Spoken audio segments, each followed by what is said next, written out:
It's disappointing to say the least. Obviously the elephant in the room is Corey Carvey, right? And so I already knew what he meant to us, and our team understand what he meant to us.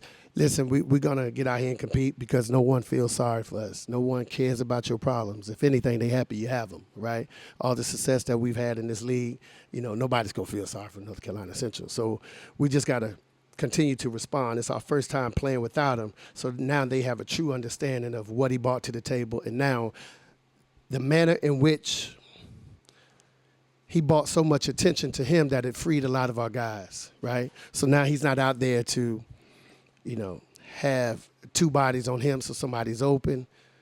And so we just have to be able to respond and be smarter, right? And I said, listen, he was probably the best player in the league, right? And so any basketball team that loses their best player is going to take a hit, right? That's just what it is, right? I played basketball all my life. That's just what it is. Take the best player off any team in America, they're going to suffer. Take the best player off any NBA team in America, they're going to suffer, right?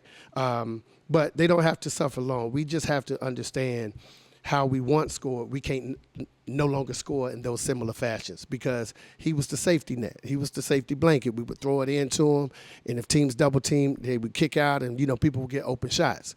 I've been on them about moving without the basketball and taking your first shot correctly, but overall, we just – there was a spurt where we looked like a junior varsity basketball team. We just we were sloppy. We missing layups. These are – college men, so you just got to make a layup, right? It's just all to it. Defensively, I thought we did it. It did what we were supposed to do there. Like, we held them to 39%. We always want to be 42 or below, so we right there. But you can't beat anyone when you're 25%. The only way to score in this game is to put that ball in the hole. And in the second half, we were 8 for 31. And unfortunately, a lot of basketball players rely on the ball to go in the hole in order to activate them and their energy and their spirits, right? The toughest guy on the basketball floor is always the one who just made his last shot, right? And the weakest guy is probably the one who just missed his last shot. And so we have to go back to the drawing board. We have no time to feel sorry for ourselves. We got a tough Morgan State team coming in here, and we just got to respond.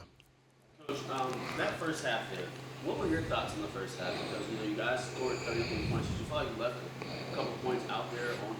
I did. We got to learn to finish halves, right? And that starts with live ball turnovers. I thought we missed some opportunities. I thought we took a charge that, we didn't get a call, and it went against us, and that got them a three-point play. But, such is life. Nobody's out here is going to be perfect, including the referees themselves. They're trying to call what they see, and they gave a certified explanation to it. So whatever it was, we just didn't finish the half in its proper form, right? The name of basketball is starting halves the right way and finishing halves the right way.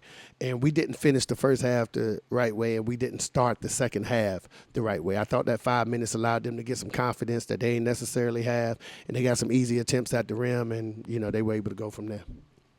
With the absence of Corey Carter, is that now going to have you guys moving a lot more on Gage Lattimore as your main go-to for your points and just production overall offensively?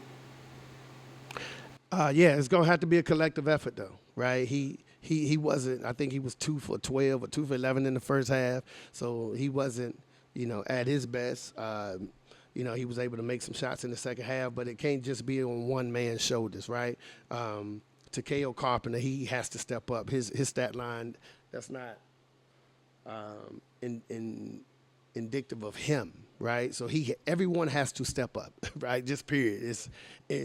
And I'm not talking to, and I told them, we are a system and a program of accountability. So everything has to be better. I got to coach better. They got to step up and be better offensively. But now to make up for that 14 for Corey, they got to defend much better, right? And so it just got to be a collective effort amongst us all.